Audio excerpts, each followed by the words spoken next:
Alright, so you all kind of knew some videos like these were coming after Ragnarok came out, especially if you check out the live streams. We've been talking a little bit about our thoughts on Ragnarok and such, but we haven't really touched the Norse pantheon of God of War at all on the channel yet. We did the Greek pantheon. Feel free to watch the 6-hour videos there. I'll set up a playlist sometime later in the future.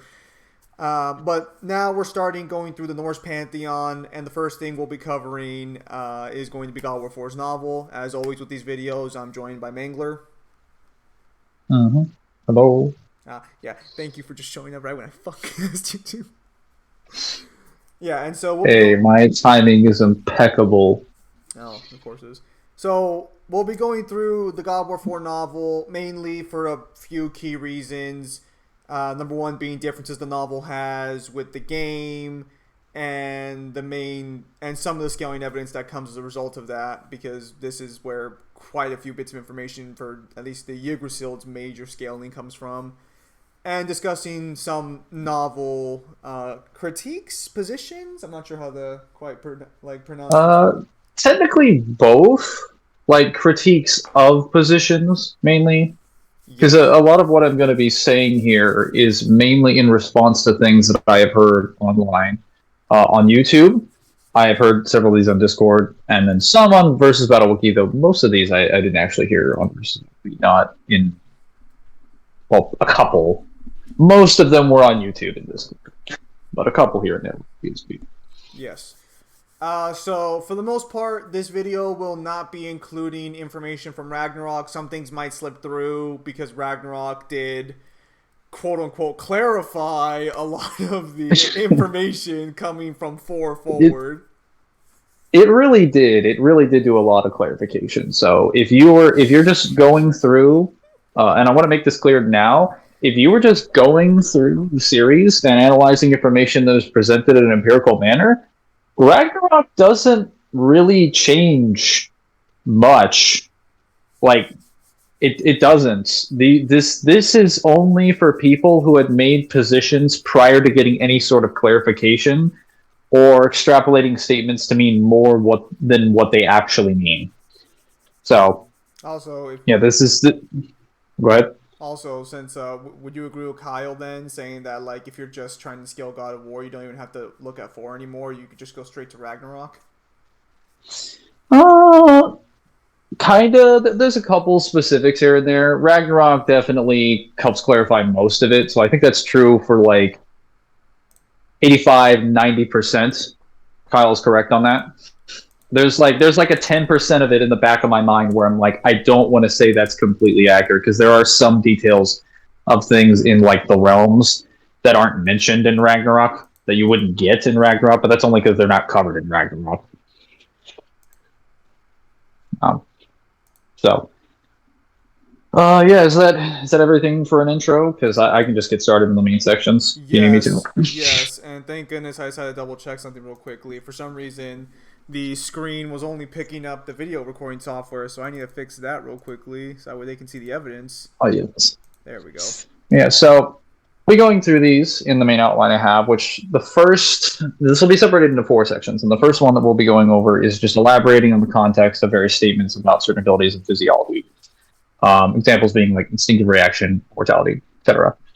Because it had been made clear to me through many different statements that people, being God of War power scalers, as a general category, asserted certain abilities, certain powers, certain things were applicable to Kratos or other characters in the series because of statements made in the novels or statements made in the games or things or whatnot. Mainly in the novels or in 4, and information is provided in the novel that actually clarifies what that means. And I'd like to go over that. So, first one is the claim that Kratos has instinctive reaction. This is actually brought to my attention via the scans involving his fight with Baldur covered in the novel.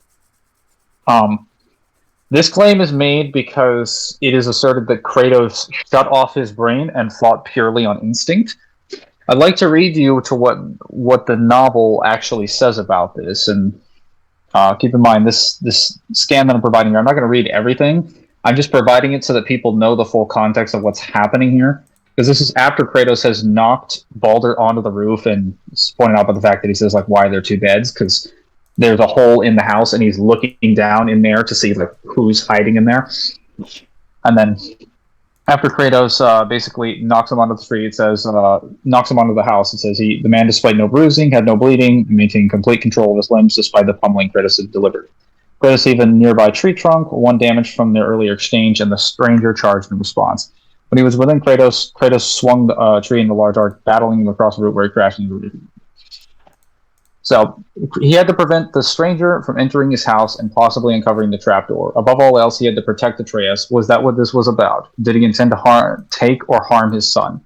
Kratos had to shut down his brain, act purely on instinct. As he ran towards the house, the stranger slid awkwardly off the roof. Kratos rammed at full force when the stranger hit the ground. Who are you hiding? The stranger questioned, while he repeatedly battered Kratos' ribs. He slammed down on Kratos with bare fists, sending him to the ground with a heave and leaped to a nearby bridge where he lifted a boulder larger than himself. Catch you. So, the context for this is that Kratos has basically baseball batted him on top of the house with a tree trunk, and he is under the impression, or at least has reason to believe, given the evidence of what's happening in the circumstance, that Baldur is here to take Atreus. And at this point, he thinks that the only way to fight this person is to completely and totally fight as if, like, his life depends on it. To fight not based on tactics, but on just pure raw instinct. And some people interpreted that as literally instinctive reaction, which is the ability to, like, fight without thought, to fight as if, like, you can react to things, not even using your brain. When it says that he's shutting down his brain, that is not literally referring to him actually shutting down all the nerve signals in his brain. Nothing in the chapter clarifies that in the message. What this is referring to is how he's choosing to fight Baldur to protect his son. It has, like, he's not even dodging Baldur's attacks. Baldur is on the roof. For context, what this looks like is that if we're looking at Kratos' back, he's running straight at Baldur, while Baldur is sliding off of the roof and is not in the position to attack him, and basically bum rushes him right after he gets off the top of the house. He's not dodging anything. He's not engaging in any sort of reactive position or responsive position. Well, I guess he is responding to him falling off the roof. He's not reacting with his literal brain being shut off. I think this is a very, very, like, stretchy claim to assume, especially since there's just no reaction happening here. Like, he's not dodging an attack. That would be the main basis for an instinctive reaction claim. Once I found this, and I mentioned this to Zim, he had some choice words. I can't remember what they were, but it seemed very... we both agreed that it was very, very stretchy, because it essentially has, like, no basis to it being, like, an instinctive reaction position. It assumes a lot off of very little. Yes. But if Zim wants to comment on that, go ahead. Yeah, no, it's so I was told about this on stream. On face level, it seemed fine. It says that Kratos acts on instinct, no big deal there. But then when you get the context behind it, this is clearly the highest possible interpretation of what this statement is. And even if you believe Kratos is acting on instinct, I don't believe he dodges attacks or anything, because this is technically just what happens in the game. And in the game, we never see Kratos perform these instinctive dodgings or anything that you would consider part of instinctive reaction, unless I forgot something about the Baldur fight. No, in the Baldur fight sequence, the novel says he had to shut down his brain, act purely on instinct. But in the game, he doesn't do anything in the sequence. Like, his vision doesn't blur. He doesn't, like, relegate the fight entirely to his senses, like his eyes or just his ears or something. That could clarify what that would mean. He doesn't, like, literally shut off his entire senses to do anything. And the screen doesn't mess with his peripherals or his vision to indicate that happening. And the problem here, like, this is less of a critique about the novel, but, like, more of the game. The game is intended to be extremely cinematic and extremely, like, immersive. So if anyone's going to tell me that like it doesn't need to show that, God of War goes out of its way to spoon feed you so much information in this game and make it explicitly clear when any sort of emotional depth is happening or any sort of specific in a fight sequence is happening. So there's basically no way I can interpret that as instinctive reaction without like direct statements or lore, or without like an actual cinematic proving it, which it doesn't. But this is what the novel actually says. Just felt the Yes. need to write that out. Yes. I would also kind of argue that you can potentially argue that the idea of turning off his brain doesn't work because he literally commands the frost moments later and calls his axe to throw it at the stranger. And Oh yes, it does kind of read that Kratos reacts to the idea that he's not affected by the axe, but I can't tell if this is directly the narrator or not. uh, And it does say he I mean he changes did. his tactics when Baldur's wound heals up. So if he was fighting on sheer instinct, I mean, I guess you could argue since it doesn't say he starts thinking, but the second you start thinking during that fight, that statement just completely falls apart. And the problem is that like you basically have to assume during the time that he's bum rushing him, his brain is turned off. But like the only thing they have to go on is on the statement, which is backed up by context that disagrees with that position, or at least doesn't substantiate that position to the degree that it's claimed. The second one is Baldur's immortality. Now, this is one that was a little bit less rare, though some people might be familiar with this. Some people have claimed to me that Baldur has type 8 immortality, I believe, according to VSB's immortality list, which I'm pretty sure is reliant immortality, or the ability to basically be immortal as long as some aspect of something exists somewhere, substantiating your immortality. So as long as that thing exists, therefore you cannot die. Um, this is not really true in regards to the novel, or technically even in the game, but the novel clarifies this, that basically when Kratos throws his axe at with the ice at Baldur, he not only does it freeze, it actually explains like what happens to his body. So it says somehow this one was unaffected by the axe's most potent power. The act of Kratos recalling his axe caused the stranger to topple to the ground. In the next moment, the bleeding ceased, the wound closed up. Witnessing such supernatural power, the god of war ran at the stranger and grabbed him by the throat, dangling him. So, this technically clarifies that Baldur's immortality is not reliant, but rather regenerative. I always figured this to be the case, but that was just a claim that had been made to me. So that's just want to point out. It's blatantly clarified not to be the case in the novel. It's not being substantiated by anything else. But go. That Baller's immortality is not based on regeneration. Is that what you're claiming? No, I'm claiming it is based on regeneration. No. I was told yes. It was reliant immortality, which is incorrect because he's clearly regenerating, especially when the frost comes out of his body. Reliant immortality is when you like bound to another object, right? You're bound to some object, some aspect, or something that exists outside of your existence, or maybe even in your existence, that allows you to continue existing as long as that object's in play. Would the magical barrier, because the scan does say that Baldur resists the magic of the axe, but like, would that even apply as reliant immortality? No, it was mainly that like I was mainly relating to like the curse. That people said as long as the curse was applicable, he'd live. And it's like, yeah, but the curse specifically shields him from things, and it makes him immortal as a result of like allowing him to regenerate and survive wounds that wouldn't normally apply. Which technically also does give him resilient immortality because he can survive getting his neck snapped. Because it's not just that he regenerates from it. Like I can regenerate from something, but if you snap my neck, if I can't survive my neck being snapped, it doesn't matter if the bones will regenerate. I'll still die. So clearly, Baldur has like more than one type of immortality. It's just that, not reliant. Other ones, but not reliant. And then Kratos' immortality. So this was something that was weird because this was actually claimed as a result of people seeing statements that were made prior to the game about Cory Barlog, where he stated that basically Kratos is immortal. No matter what he does, he cannot like die. And then Kratos basically recalls this later in the Fallen Gods comic. So people just assume that means like since he's done anything, he wants to kill him. Therefore, it's not really impossible to kill Kratos via conventional means. So I want to establish that this is not only wrong by the standards of the game, by extension the novel, um, also by like later games as well, by Ragnarok. That basically the immortality that Kratos has only prevents him from killing himself.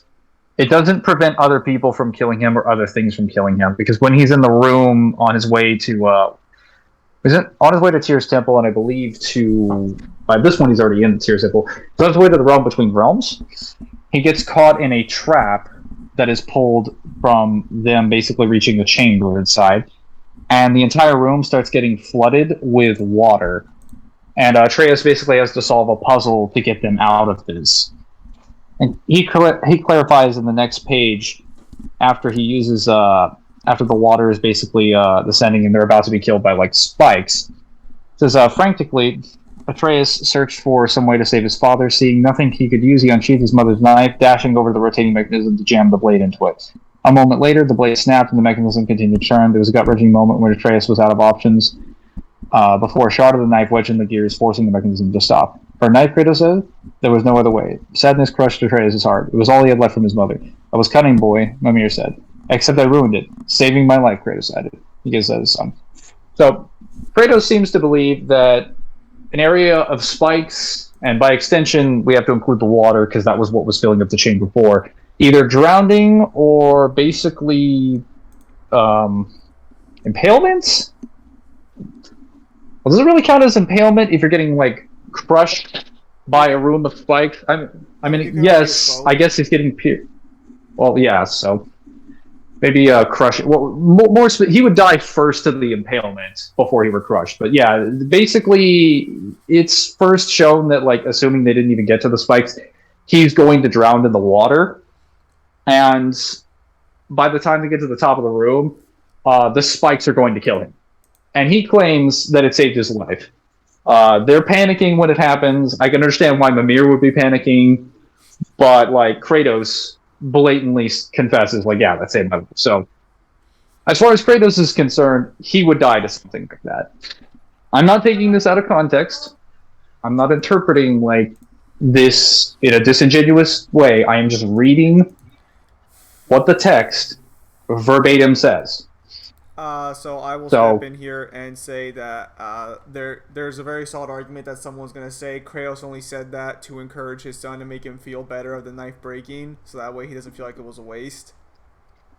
No, because I've literally already pointed this out, but like if you're already panicking that you're going to drown or get stabbed, Kratos has no reason to be lying there if he's already immortal. Especially if the device was going to crush him, he could just either shield himself or Mimir. If like the problem isn't so much the statement, which you kind of have to have additional statements or evidence to indicate that he's doing that to make Atreus feel better, rather than just by itself. The problem is that we've never actually had any details given about Kratos' immortality, other than that he can't kill himself because he's cursed to live. He's cursed, like he can't take his own life. But that's never been the case in regards to other people. There's many different QTs and things in the game that show, such as like Magnus and Bodhi, that he can be electrocuted by things. He can be killed by various things in the game. Well, this actual section will kill you if you don't get out of it in time. Kratos yes, will just flat out drown. No, he flat out drowns or he gets impaled on the spikes. I'm pointing this out, like the game is making it clear you can kill Kratos. And Kratos says, if you think that's intended to comfort him, fine. My information, it can be intended to comfort him, and it can also be correct. Also, like it doesn't have to exist exclusively. The interpretations are not mutually exclusive. Yes. Also, in regards to the can't be killed, a little bit in reference to Ragnarok. At the very first fight with Thor kills Kratos by bashing his head in with Mjolnir. The loading screen starts up. And then Thor resurrects you from the dead by resuscitating your heart. So Yes, he Yes, can die. He dies to Thor canonically, and Thor brings him back. to blunt force trauma. Yes. Yes, to the So head. there's a little more. There's at least one confirmed, like, canon cannot avoid interaction of Kratos straight up dying. Well, there's actually another one with Magni and Modi, but it obviously doesn't happen in the novel because canonically they do beat Magni and Modi. If you do get electrocuted by Magni and Modi for a significant enough length of time, it will kill you. Well, no, I mean, like, you So, can't avoid Thor's hammer, so, like, you can't argue that's just oh Magni yeah, no, only. So yeah, he can die. We see that in Ragnarok. yeah. You can continue. Well, either way, I just felt like I would point that out because I don't think it's very clear at all that his immortality shields him from literally everything.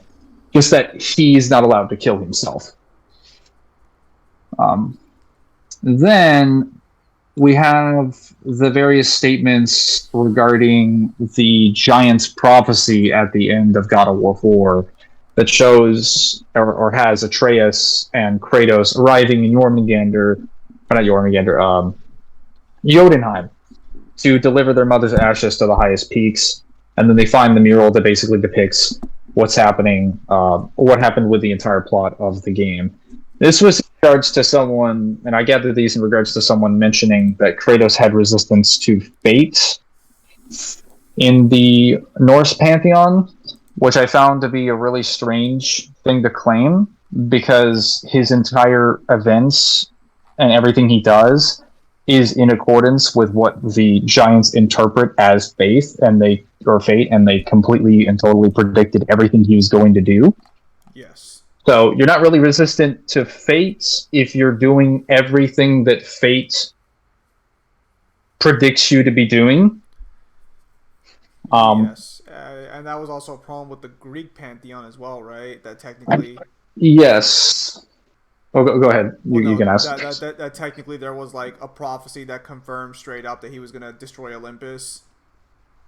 There was a prophecy in Ghost of Sparta, because from Ghost of Sparta and technically God of War One's novel onwards, it predicts that a marked warrior will bring about the end of Olympus. So yeah, you could just simply argue that especially with what happens in God of War 2's novel, that the powers that the Sisters of Fate have, and them being the Sisters of Fate, is just them interpreting their power to be fate.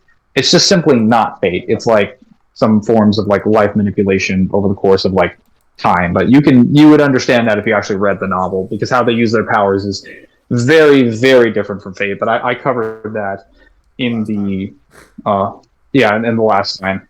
It's consistently proven in the several pieces of source material prior to this novel that he's not resistant to fate. But like the God of War 4 novel just explains verbatim the exact same thing by just establishing, oh yeah, he has the same axe as the one that's mentioned on the mural. Oh look, this is Balder. Didn't we kill him? This is the one where it's me and Balder. How can this be? This just happened. What does this all mean? It's like they're very confused, but it's very clear as an audience member if you're watching. It just predicted the entire events of the game. So yeah, he's not resistant to fate. I'm not going to go into what Ragnarok has to say about this because Ragnarok also clarifies what fate in God of War actually means.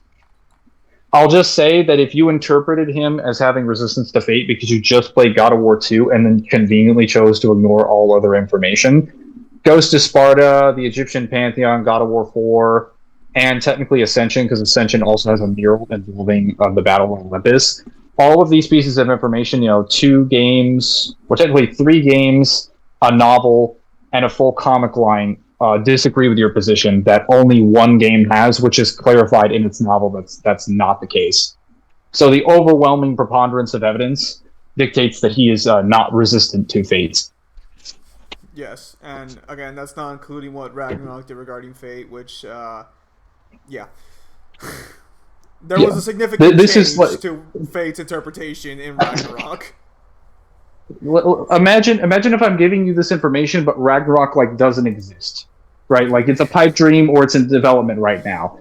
This information is still applicable. Yes.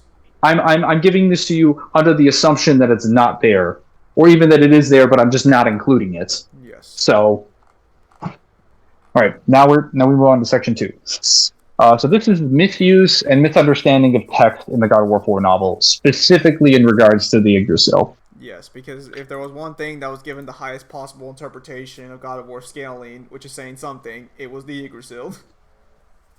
Oh yes, I was told many impressive things about the Yggdrasil before I played God of War 4 and the novel, and before I went back through them each several times. Well, couldn't beat the Clive so And, whatever. oh my god. Continue. I forgot that you made that video. That video was so stupid. Should have gone a thumbnail for it. So anyway, we have a piece of information that's given in the novel. It's basically the same like conversation that's granted verbatim, where Lemire explains how the what's it called? The world serpent's like loop words? Yeah, the prophecy involving like the world serpent, and Atreus is basically pointing out, or Mimir's pointing out how the Jormungandr, the world serpent, seems that the boy seems familiar, and Atreus says, "Me?" He interjected. It's like, how can this be? This is the first time the boy has ever left our forest. The snake does not know him. It existed, though the notion turned through his mind. Well, that may not exactly be true. You see, the world serpent is fated to kill Thor during Ragnarok, and the god of thunder is fated to kill him.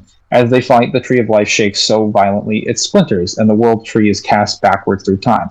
Now he is trapped in a time before he is even born. It is all much clearer in the ancient tongue. What? Said Atreus. Your future is actually his past. This was the first time you met him, but it may not be the first time you met you. And then Kratos, of course, is like, fate is but another lie written by the god. They're told by the gods, nothing is written that cannot be unwritten. Maybe basically, on anything. I was gonna say, maybe Kratos was on point the whole time. But so the splinter statement was always held in such the highest possible regard. So keep in mind, this is the only piece of information in the entire source material, because it repeats the exact same dialogue as it does in the game, with the exception that Kratos, I believe, states that when he mentions that the world serpent got sent back in time, he says that's madness. No, I think he says that's not possible, which is a little ironic coming from him. Yeah, he says madness or something to that extent. Very, very ironic considering what's stated in Ragnarok. But the splinter statement was always found to be pretty interesting to me, because people would take the statement that it's like, well, you splintered the Yggdrasil, so let's look up a Google image of what a splinter tree is, and then interpret that to be what happened to the Yggdrasil, which I find that to be kind of ironic, because we don't really see. So for you to claim, repeat that, your mic cut out. Okay. Can you hear me now? Yes. Okay. I find that to be an ironic interpretation, because it's ironic because you're assuming a very specific, but also general interpretation of what happened to something, with nowhere near enough evidence to actually supply that interpretation. No, you're just interpreting because he used the word splinter, therefore the Yggdrasil is literally splintered. No, let's just call spade a spade here. They took the highest possible interpretation. I still remember videos where they showed the splintered tree, and that tree's practically destroyed. There's only a base of the trunk left, basically, and they're like, that's a splintered tree. Not even I want to be clear here. Go on. I get it. I've seen those points before. I want to be clear here. In the game, we never see the splintered portion of the tree. We never are ever shown what the Yggdrasil looks like in its splintered form. We're simply told that this happens because of prophecy. Yes. And, Ragnarok also provides its own interpretations of the splinter and prophecy by extension. But we'll get into that at a later time. Yes, Ragnarok gives us a definitive answer, and then there's, I believe, an author statement that explains how the world serpent goes back through time specifically. Yes, but we'll consider that post Ragnarok content. Very well, but yes, this is finally revealed in its entirety. Yeah, so I want to be clear here. If this is the evidence that you need to claim someone's scales to the Yggdrasil, like, okay, but we're going to go over the next statement here, and we're going to explain like why that argument is made in particular. Because these two, the statement here involving the splinter, and then the two scans that are listed below this that mention the next point, are usually used in conjunction with one another, and we'll kind of return to the other half of this point. But you'll see that.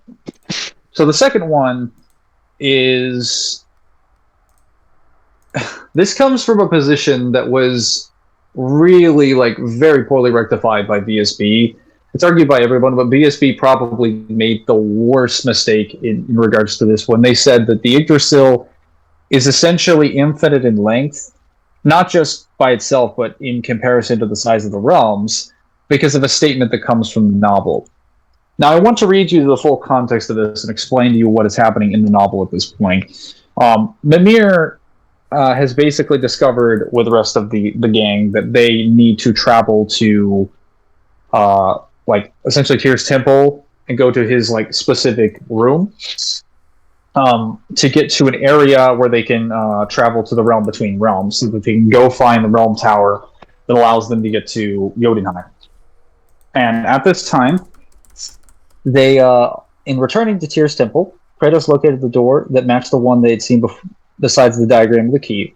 Along the door with the key, he threw it open to reveal a small antechamber at the foot of a narrow staircase.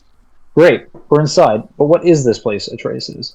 Your guess is as good as mine, little brother, Mimir answered.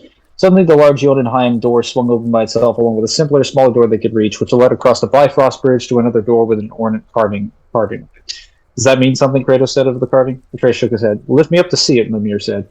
Kratos placed Mimir's eyes squarely before it. The talisman. I suspect we'll be needing that, Mimir said.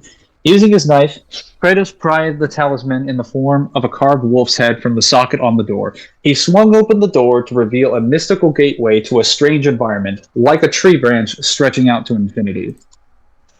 And then the next page basically says, like, just clarifies that they were going into, he was following his own path. That was intended to be like sort of a riddle, or like a hidden meaning, that he had actually hid the information that he needed in the realm between realms, because he followed a path that wasn't present in the realms. So this statement is taken disgustingly out of context. Oh my god. So the statement basically just says, like a tree branch stretching out into infinity, referring to a simile made off of the previous sentence about Kratos opening the door into the realm between realms. So keep in mind, not only is it a simile, so you can't really like take it in a literal sense. The issue is that Kratos, from the perspective of the narrator, is not even standing in the realm between realms. He's standing in the doorway when this is being made. He's not like he's just barely open it, and he's seeing it for the first time. So interpreting that statement as like, I'm going to interpret that as like literally infinity, especially in comparison to the size of the realms, is very, very disingenuous, especially since the next page explains that they stepped into the nebulous mist of the realm between realms a paragraph later. Like these two photos I have right here, which says like 304, and then the next one jumps to the top of the page. This is 304 and 305. They are literally right next to each other. This is literally the next page. So he hasn't stepped into the realm between realms at this point. Not when that assertion is made. He's just opened the door there. So you have to assume and interpret the narrator is saying, yes, I interpret tree branch to literally stretch out to infinity from the perspective of a small door. Well, go ahead, Zim. I was gonna say this one was the one that when Mangler told us about this one, this was fucked. Because if you've been on this channel and you've seen how DMC is treated, DMC can have like direct statements and they will argue that shit's like a metaphor, an idiom, hyperbole, you name the English term, it's a simile. DMC. But so, yeah, there's a reason for that. It's because when you use a literary device like a simile or metaphor, you can't use it for scaling because, reading you the dictionary definition of simile, at least what, is brought up on Microsoft Edge, a figure of speech involving the comparison of one thing with another thing of a different kind used to make a description more empathetic or vivid. So it's meant to it's meant to fluff up the location. It's meant to make it seem more mystical, more impressive than what it actually looks like. It's why flowery language also isn't allowed or isn't accepted by most power scalers. The fact that this got through for as long as it still is, I think it's still considered infinite on Yes, PSP, it is. It's still treated. Is absolutely fucking ridiculous. Granted, thankfully, again, go ahead. I was just going to say, this is the infinite statement that's used for the Yggdrasil. This is the one. A fucking simile was used to argue for an infinite-sized tree, and this is a direct simile. Literally, like a tree branch stretching out to infinity. So that technically, it's not even. He's not even looking at a tree branch technically, because it says like a tree branch. Granted, the realm between realms is on the tree, so that one's a little weird, but still simile regardless. It should never have been used for fucking scaling purposes. The fact that this got through at all is just ridiculous. And then, of course, Ragnarok once again shows up to clarify that this is, well, not exactly one-to-one with what people have interpreted it as. It provides the exact piece of information on the nature of the Yggdrasil's size and things that determine its size. Actually, I'll just say this very, very briefly, because this is Ragnarok. The branches can't get too big, or they'll fall off. They have to be. Are you really going to do that? Yes, I'm going to fucking do. No, fuck this. This is a fucking simile, and the fact that this is still accepted when Ragnarok's like, yeah, the branches get too big. It gets the logic.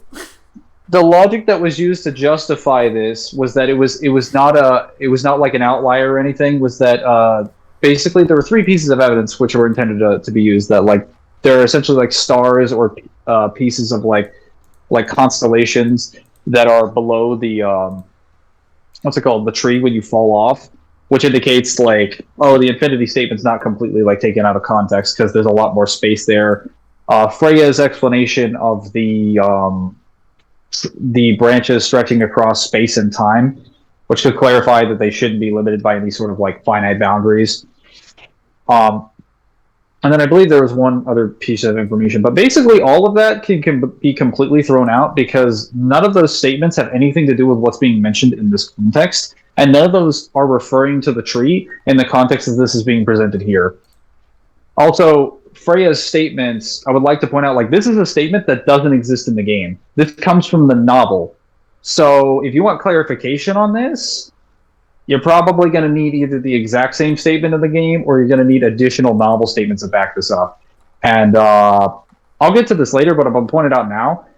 Freya's statements of the branches transcending time and space, existing in different planes of the same existence, half of her statement involving the Yggdrasil doesn't exist in the novel. She's actually cut off during her explanation completely. She does not mention the branches transcending space and time a single time. So you can't really use that as evidence between like two separate mediums when it's like one person with a different level of credibility presenting a piece of information, as opposed to the narrator just visually describing what an area looks like from the perspective of someone standing in a doorway who hasn't been to that location, and is using a simile to explain and illustrate the artistic difference. Two completely different scenarios. Yes. Now, just to be clear regarding Freya's statement being cut off, you would obviously take what she says in the game over the novel any day of course. But still, the fact that got through with the fucking simile is fucking absurd. Yeah, no. So that would not be acceptable at all. Get the fuck out of here. Granted, to be fair, I believe there was a statement in the God of War art book, or God of War 4 art book or guidebook. I don't think God of War 4 had a guidebook. I think it just had an art book that does claim one of the realms is endless in size. Yes, there was something mentioned to that capacity. Yes, we'll talk about that at a later time. But that statement is never made in real. Go ahead. I'll just say that would have been better evidence to argue for the world tree than like the novel statement, which is what usually most people use. The issue here was that it was a two-pronged and twofold burden of proof. So it was claimed that not only was infinite, it was infinite in comparison to the size of the realms because it was holding the realms. Which, Oof. I'm going to say Ragnarok was not kind to that interpretation.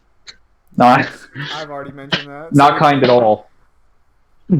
Ragnarok was not Yeah. kind in general to this game. All right. Then we have the second one, which is just the a statement regarding like conversation about like I believe Freya. Well, Well, okay. So do yeah, you no, just want to it's cover, because we're on section 3? Do you just want to cover the starting point then? no. We have like one more scan in section 2. Well, actually two more scans in section 2. It was just Freya talking to Atreus and Kratos about the battle between like Thor and Jormungandr, where it could be felt across the realms. I'm just gonna say, like, I'm just gonna point this one out now. This has the same burden of proof that Mimir has, where it's being said by a secondary source, and we're just trusting that her information is accurate. Well, Spoiler warning: Ragnarok clarifies on this. actually, she's not a secondary source. She'd be the third source down, because the giants are the secondary source, because they're the ones who see it first, and then they told everyone else. I say secondary as a result of like she's being said in juxtaposition to something else that is telling it. But technically, if you want to be numerical here, she is the third person to be telling it. So yeah, it's even further down than just simply a primary or a secondary source. Yes. So yeah, literally like a story that's been telephoned down the line twice and then was given to Freya, and then she's giving it to them. Yes. So if they gave this information to someone else, it would probably be as accurate, if not most likely less accurate than the previous one. So by the time they gave it to another group of people, it would eventually be a smaller portion of its original explanation. That's how like what's it called, hearsay works. Yes. That this is hearsay. This will not hold up in court. But so very briefly Yeah. as well. Everything that's been mentioned from Ragnarok is just based off the game. There's still a chance in the future Ragnarok will receive a novelization that could change certain things that are said here or in future videos regarding Ragnarok. But obviously hindsight's 2020, and there's no point worrying or like considering potential like retcon in the future. I would also like to point out that God of War 4's novel, this is the one that came out afterwards, and all it did was clarify positions that people like myself claimed based on what we saw in the game. And many of the predictions and things that I claimed, such as the novel not expanding on certain things, were proven to be accurate. I argued that the novel didn't expand at all on what the Yggdrasil did. Read the novel, that turned out to be correct. And maybe it was a safe prediction, but like it seemed to be the case that no one was providing me scans of what happened in the novel, and then I checked it out, and bam, the novel doesn't provide any scans.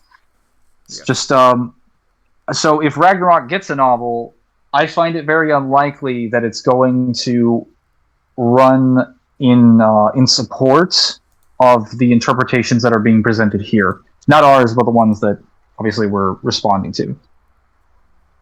Now let me go to the one that's in section 2. So this scan fails to load because it's some of the scans, 5 of the scans that I provided failed to load. So as that one is listed, then we'll scroll down to the bottom, and you should be able to show this one, which this is the one that I had referenced earlier when I mentioned Freya's explanations like basically cut off. Yes. When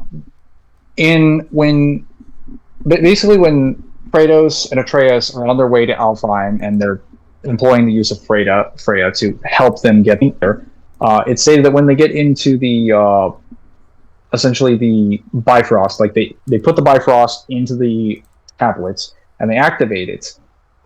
Basically says that they're staring at a cosmic light shower that transcended all that existed in their realm. A kaleidoscope of colors and strange images suddenly surrounded them, bits of a reality that had fallen between the cracks, lost in this realm of humans. So I want to clarify, this position was claimed to me. It was claimed to me that the Yggdrasil, by virtue of having connections with the Bifrost light, therefore is like dimensionally superior or unfathomably above the rest of the realms, because the word transcended is being used here, and because it says it transcended all that exists in the realms. I would like to point out that statement is coming from light showers that is happening visually located above their positions. And the context for transcendence is just referring to their locational perspective, not a dimensional one. You need a significantly greater amount of evidence, usually in a statement or related to a person making a statement, that would provide context to make that argument. Because transcendence doesn't just simply mean one thing. It can mean like being above something, literally above something, being beyond something literally, being beyond it figuratively, dimensionally, spatially or temporally, but not dimensionally. There's like 4 or 5 different interpretations that you can take with transcendence, and that has to be clarified by the text, which this information is just clearly not sufficient enough. Yes. This was very much again, like an example of a surface level analysis taking the highest possible interpretation. Yes, I was about to say, just another example of things being given to their highest possible conclusions.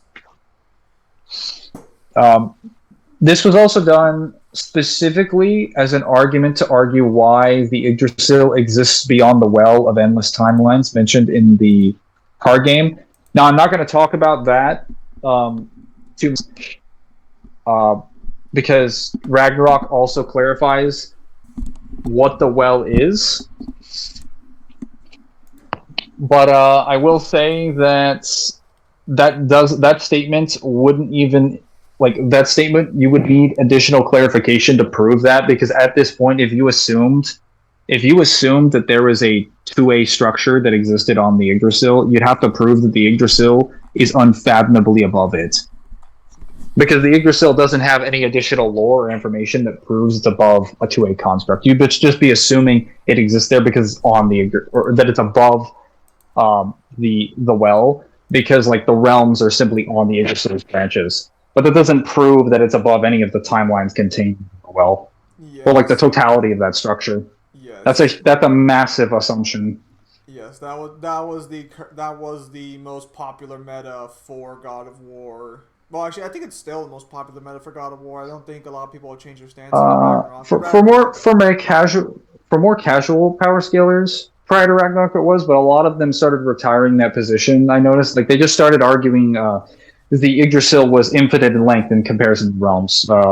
In reference to the scans we went over, that was why the Yggdrasil was argued to be infinite, so that it could be 2A and 5D respectively, because all the branches transcend time and space, and all of them are infinite, therefore you get like a 2A statement, right?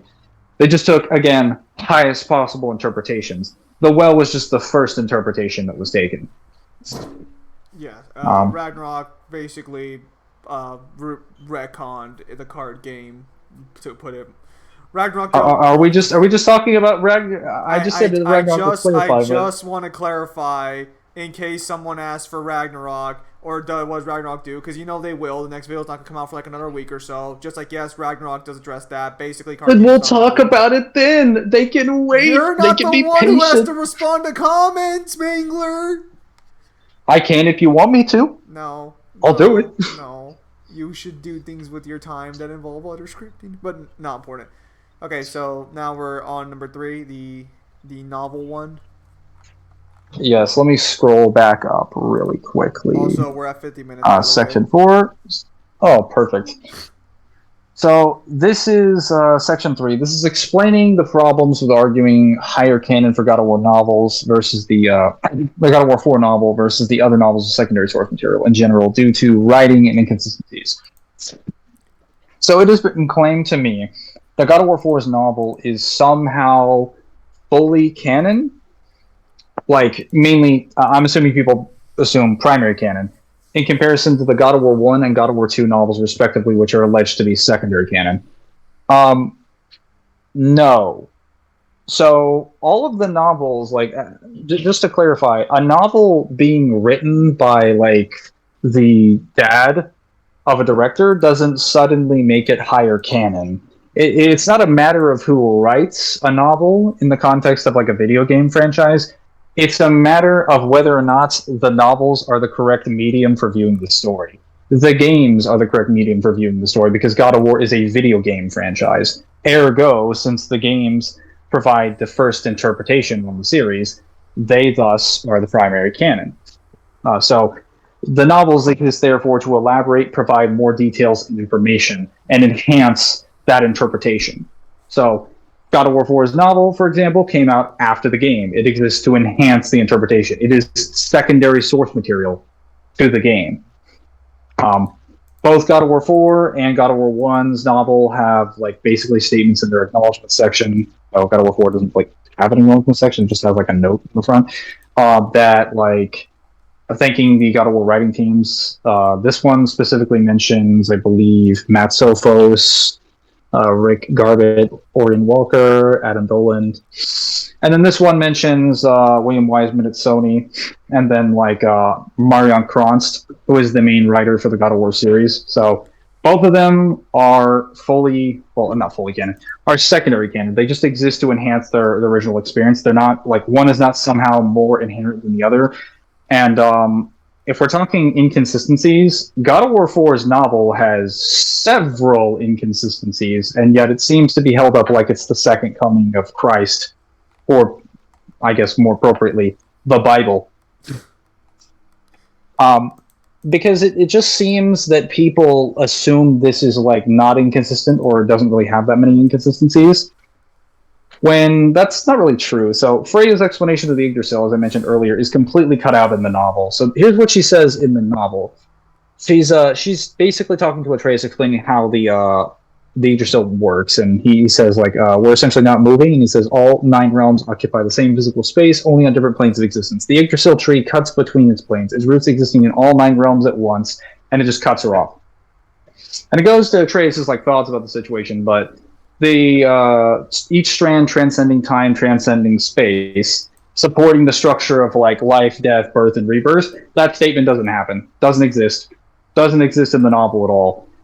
That's a pretty huge part of what God of War power skillers use to argue their entire position in regards to the Yggdrasil's like dimensionality and scaling. And your entire position doesn't exist in the novel. Wow, that's kind of an inconsistency. And you may think it's just like, well, it's just branching off, like, therefore, like, Atreus isn't listening to it. But it's like, we don't see it at all, and that's the most important aspect of the conversation, just being completely cut out. So, yeah, I would regard that as an inconsistency. The second one is more so about the Valkyries, because the Valkyries have many pieces of information that indicate, especially in God of War 4's guidebook, that confirm basically Atreus and Kratos go and do the various trials, various optional side quests, and they do them. They do free the Valkyries. This is also information that's clarified in Ragnarok. So anything that would disagree with that interpretation or would provide information that is inconsistent with that interpretation, like it provides a contradiction that can't coexist, would be incorrect. And when Kratos goes to Helheim, we get this, because Mir explains to him what he assumes happens about the Valkyries. So when they continue across the bridge against the steady current of the dead, he says, "Oh, this is all wrong. Only the newly dead should be here. There's too many. The gate must be closed." And if the gate is closed, then it's true. Hell is full up. Odin, you old fool, what did you do? This is Odin's doing? It's the only explanation. He always coveted the power of the Valkyries, hoping to control them somehow. I don't know what magics he tampered with, but if they're out of commission, I'm certain it's down to him. And without the Valkyries to sort and cull the dead, hell is overwhelmed, and soon Midgard be as well. So keep in mind, they haven't seen the Valkyries at this point, and he's just assuming that's what happened to them. After we get a statement at the end of the novel, this is like the second to last page of the novel, so it ends after this. It establishes after the journey that Kratos basically listens quietly, sharing his son's interest in this new perspective of a woman he loved, appreciating Mimir's word wise with caution. I believe they're talking about his mother, Faye. But somewhere within, he already knew what path the boy would choose. It was in his nature to help people, and if Mimir was right about what befell the Valkyries, then this realm was sure to need more of their help, and soon. Kratos put the thought out of his mind and closed his eyes. So this is Kratos' knowledge on the Valkyries. He only knows about what happened to it at the end of the novel based on what was told to him by Mimir. So the Valkyrie missions never really happened in the main game. Now someone might tell me that, like, well, they therefore happened in, like, post-game, but there's There's no real evidence of that in the novel because there is no post-game. Obviously, they do happen in the game, and I would take the game's interpretation as higher because it's like one interpretation versus another. Plus, the guidebook clarifies specifically that they do happen. I'm just saying that that is a pretty huge piece of information for a lot of God of War power scalers because many of them basically use the Valkyries to argue immeasurable speed. And if your character that uses immeasurable speed is essentially like non-existent from the story, that's pretty concerning, I would say. Especially if you're arguing this novel is what was the term used? Fully canon? Yeah, that's kind of concerning, I would say. Now, I wouldn't be affected by this because I don't use those arguments, but for people who do, that is very concerning. Do you have anything to add, Zim? No, not this one. That's fine. You know, the Valkyrie fights. I was also gonna, so it's fine. Yeah, I was gonna say that in regards to how canon is interpreted, like canon is mainly just determined by the company in question and the owner of the property. So in this case, like Sony or Santa Monica Studio, or maybe not simply just the writers. So like. If you were to interpret these novels as being like non-canon or whatnot, you would have to get Sony's position on that or information. Otherwise, there'd be no reason to assume them because they're licensed and authorized by Sony Santa Monica Studios, who exist above the pay grade of the writers and the directors, because they specifically have authority over what is to be done with a God of War name, its copyright and trademark, and thus how its story and continuity is conducted. So I would take their position over the writers because they actually own it, rather than just assuming it not to be the case because there were some scans in one of the novels that I disagreed with. Yes. I would also like to point out, just for the record, before we go into the final section, being section 4, this does not include any information that is retconned by God of War or clarified by God of War Ragnarok. As we mentioned many times, like certain things are clarified. What we're including here is just what's in the novel. We're not including what's been retconned by Ragnarok. Well, that's what Manger's including. Whenever I pipe in, usually that's not. Yeah. Whenever you try to start talking, you start like, can I talk about Ragnarok?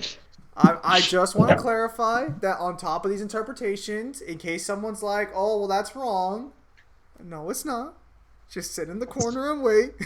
Sit in the corner and shut the fuck up. We'll explain the entire piece of information to you if you just wait. Okay. All right. So I had to get that out of the way.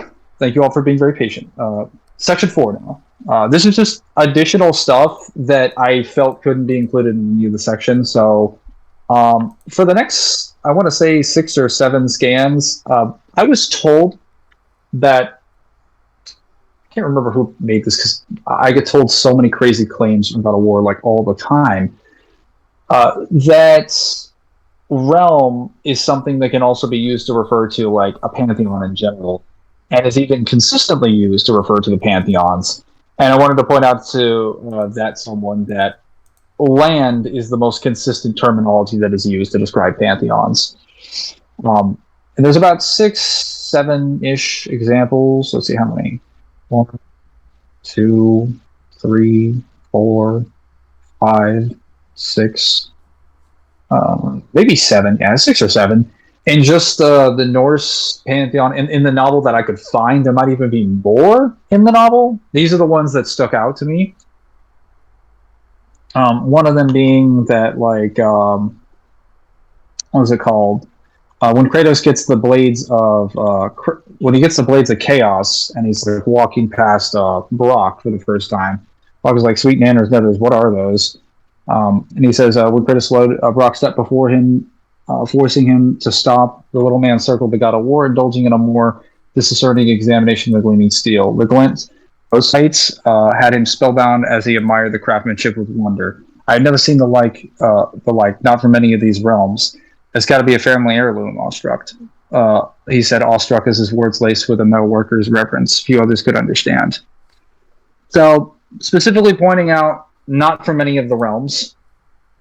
And none of the realms in the Greek in the Norse pantheon actually contain the Blades of Chaos. So they aren't included in the land, any of the realms. So yeah, it's not realm being used for the pantheon itself is not consistent unless it's referring like plural to all the realms. And then with the second statement we have is when he basically reveals to Atreus that he's a god. He just says, "I am a god boy from another land far from here. When I came to these shores, I chose to live as a man, but the truth is I was born a god, and so are you." Second one is just when they to the treasure room and they examine the vases. They see the Greek vases. He says, "His smile faded. Two Greek faces sat on two pedestals, illustrated in the silhouetted black figure style of Greek antiquity. The first depicted the Greece and ruins being rebuilt. The second illustrated a Spartan warrior standing atop bodies. Moving closer, Kratos picked up the pale skin against the telltale scarlet slashes of his tattoos. He was a champion of Athena depicted on the vase, screaming the rage of the heavens. He stared at the vessel with a haunted face. At the time, he had been feared and hated in his land, and he had accomplished the feats and the envy of all the gods, yet they portrayed him to the world as a monster." Again, consistent usage of the word land.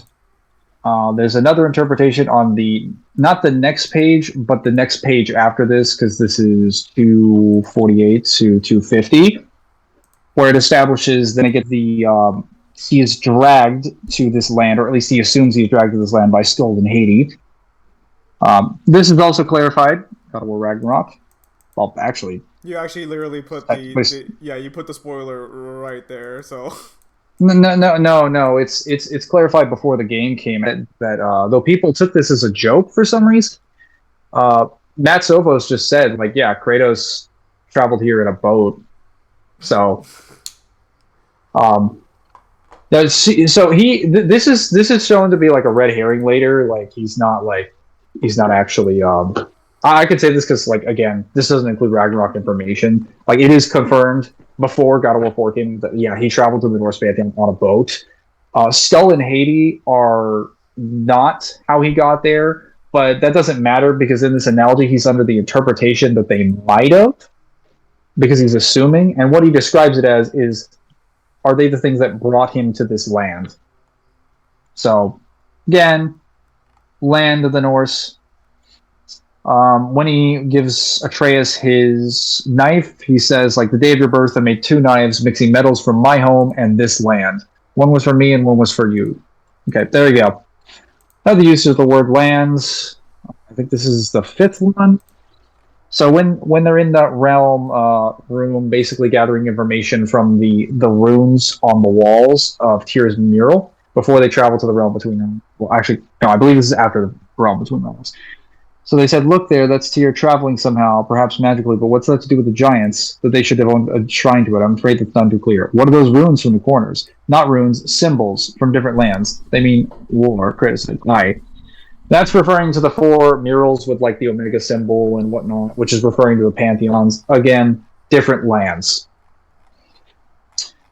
And then this one I was just told that Kratos still had a resistance to illusions. I'm presuming this person just kind of assumed that that Kratos still had a lot of his like powers, abilities, and resistances to Greek pantheon, even though in the Greek pantheon I provided, in those videos covering the Greek pantheon, I provided evidence that Kratos does not have resistance to illusions. Yes. But I just want to point out what the novel says about this. Now, to be fair, these two scans failed to load, so we're going to go back down to the bottom here and establish both of these scans, which just has him basically seeing a illusion of Zeus. There was an angry lightning bolt sizzled through the frigid air above the bridge, forcing Kratos' attention for the first time to the burning mountaintop across the bridge. Above the temple, the fog and clouds swirled to create an 80-foot bearded face with glowing white eyes of flickering lightning. Kratos, the voice bellowed. Were you, Mimir, saying Zeus? Kratos responded to, his voice tempered with confusion. Zeus, Mimir repeated, exuding a mixture of shock and surprise. Kratos gazed in disbelief at the apparition. My father, he confessed. How is he here? That is not possible. An illusion. Hell tortures its inhabitants with the darkness of their past. We need to focus on getting back to your son. So this is in the context of them going to Helheim, basically trying to get resources and ingredients back to Freya so that she can make a medicine to heal Atreus during his sickness, hence why they are here. Just thought I'd point that out because someone mentioned he was resistant to illusions.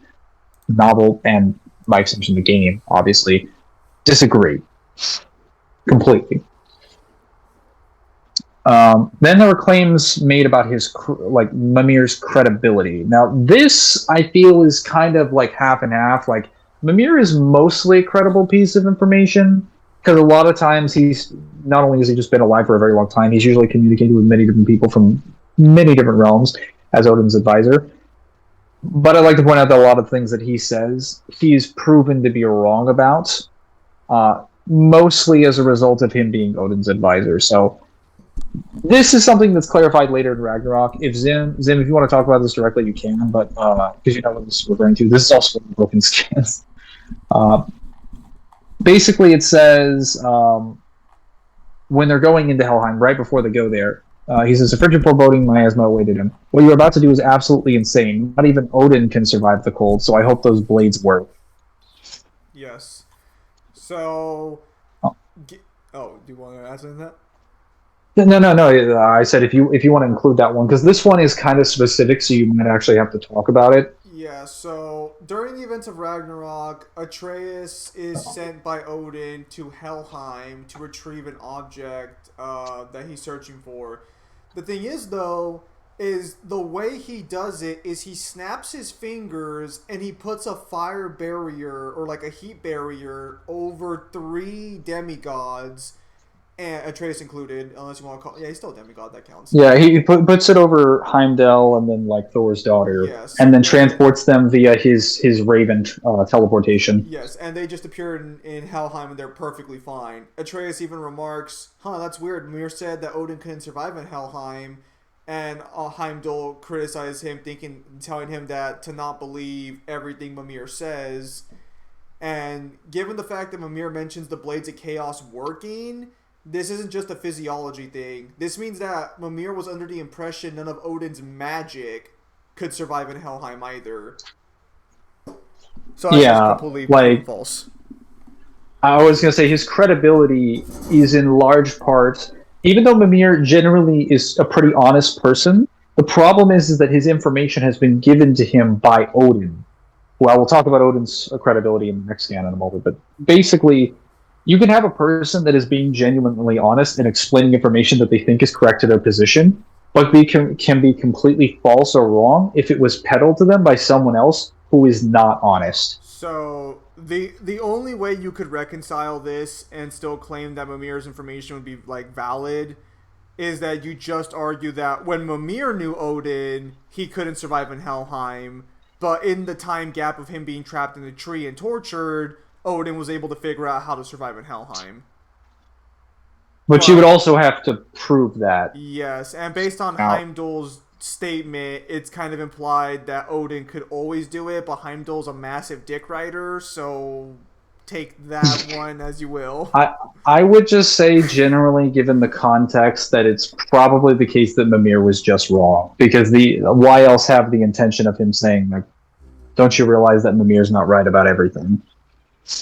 Especially given what else happens in Ragnarok, which we will cover later. But I'll cover some of it right now. Is basically Mimir's interpretations of Odin about 100 years after he's been having his tortures by Odin. He basically considers Odin to be completely and totally paranoid, as in the example that he gives here for explaining what happens to the giants, or at least what he assumes happens to the giants, how the tragedy with them starts. He basically says, Atreus asks him, what do the giants have to do with the war between the gods? And he says, nothing at all, lad. That's the tragedy of it.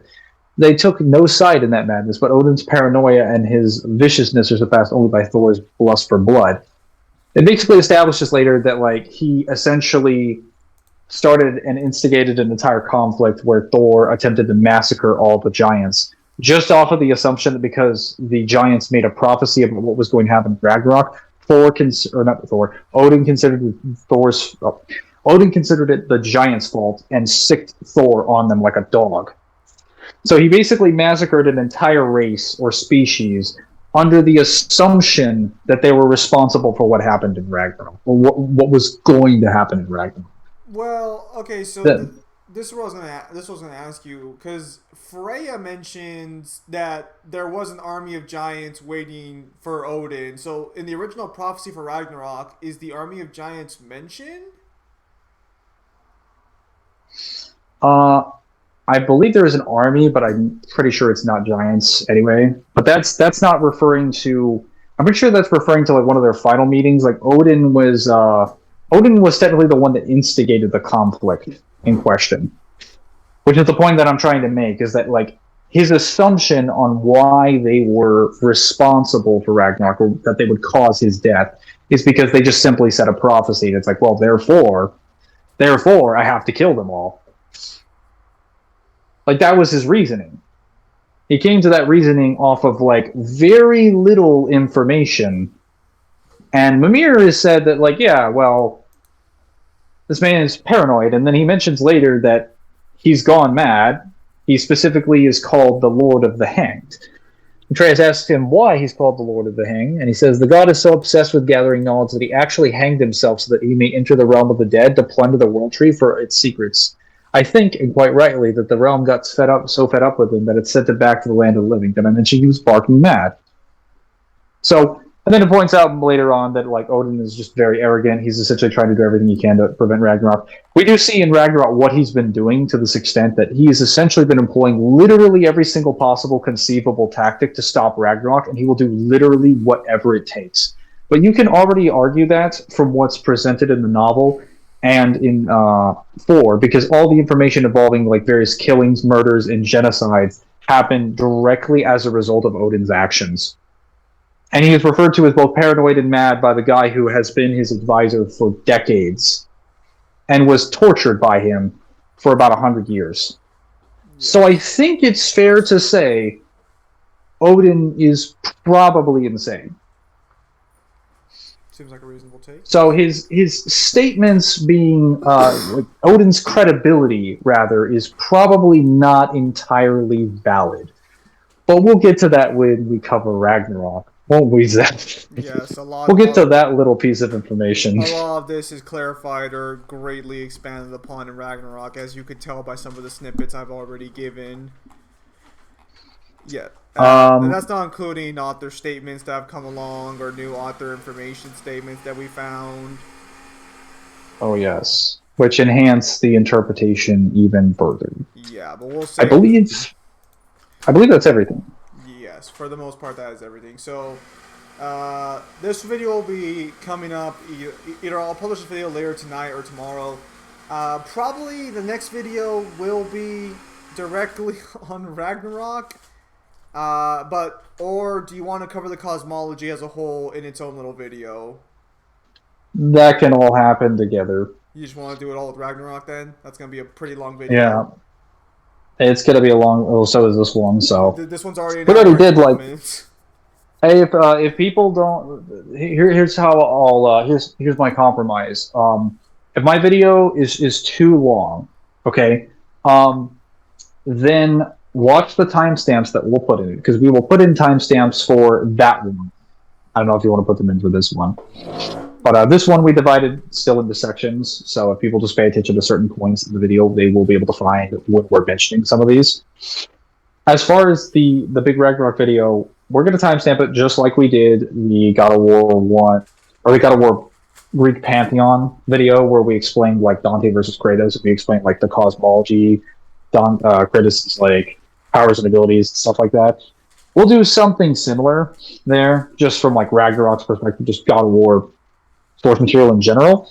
So if you argue that it's too long for you to watch it, you're probably just being petty, or you don't want to see the information that we have to offer. Or maybe you don't have enough time. It's going to be timestamped. It's going to be detailed. There will be more than enough clues and information to indicate where it is you need to look.